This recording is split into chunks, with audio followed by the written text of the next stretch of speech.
as you can see, our trainer Yvonne here is demonstrating the plank, and she has good core activation, which means there's no arching in the back. You want to hold this position for 30 to 60 seconds and keeping your belly button drawn in so you have no arching in your lower back. Keep your shoulder blades a little bit retracted back. Your head is nice and neutral. It's not kicked back or over tucked. You have a nice flat position. Now, if this is too easy, you can do the moving version where you go up and down, pinching your shoulder blades and then bringing them back out. But you need to maintain core stability, which means that you're not arching your back or you're not hunching your back up. See how she's maintaining a nice neutral spine. And then if that's too easy, the next step is to go off your knees and do a plank and hold. A little less support makes your core work a little bit harder. And once again, if that gets easy, then you can do this from with movement. Nice, gentle, fine movement. It's not a lot of range. And maintaining this neutral spine, keeping your head neutral.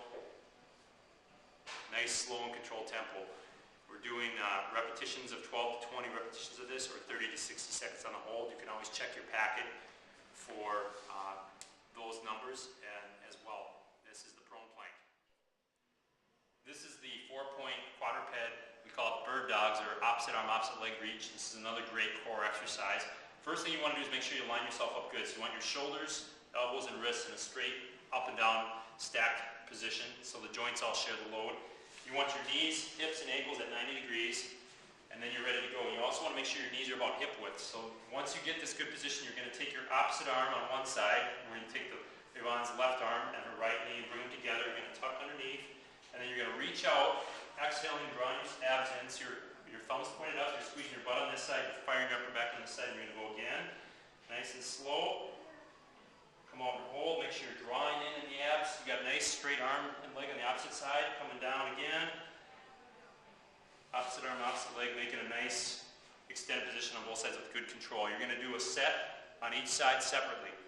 Check your sets and repetitions in the transformation packet, but usually we generally like to do 12 to 20 repetitions on each side, working in this slow, controlled tempo. This is the 4-point quadruped opposite arm, opposite leg reach, or we like to call them bird dogs. Next exercise we're going to talk about is the abdominal draw leg slide, or we call it the slow bicycle.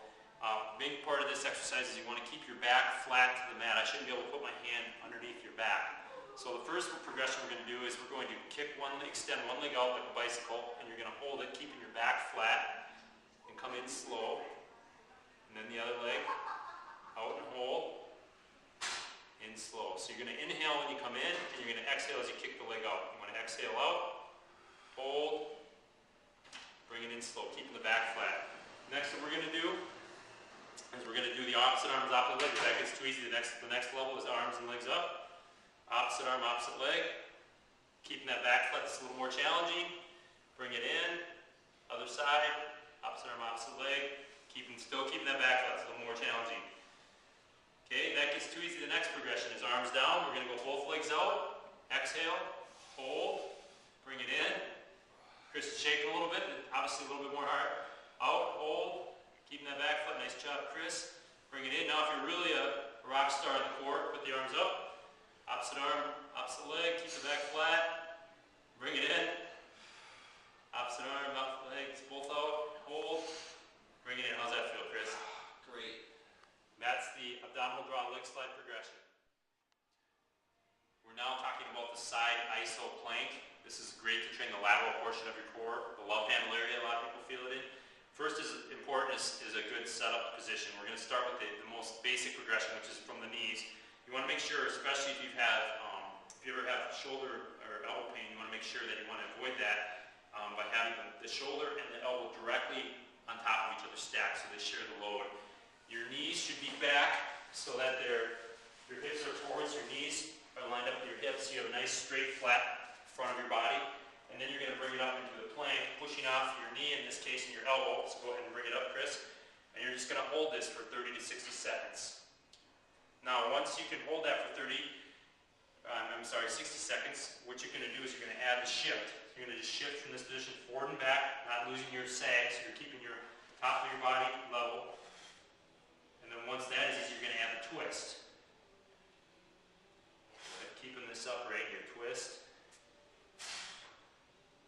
Good. Now, the next level, once if that gets too easy, you're going to go legs out straight.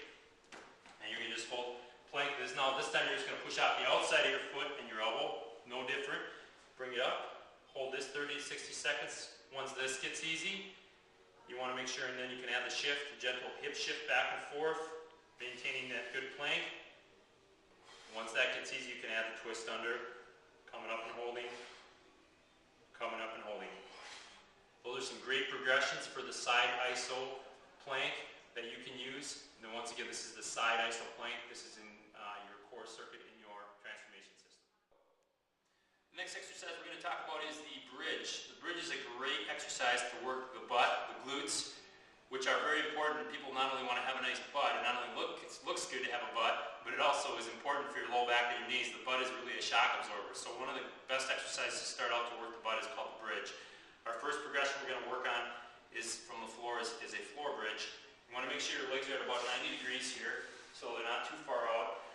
And then you're going to keep your knees about shoulder width, and you're going to push through your heels, lift your hips up, hold for a couple seconds at the top. Really feel that squeeze in the butt. Gently, slowly roll down, and then back up again just before you touch the floor. Come up, hold. So you should be in a flat position. You should feel your butt firing. And come down slow. Now if you feel a lot of cramping in the hamstrings, usually what that means is you just need to move your feet closer to your body. So that is the first stage of bridge. And the next stage would be to move to a stability ball, which Yvonne is going to demonstrate here. So you want to get on a stability ball, walk yourself out.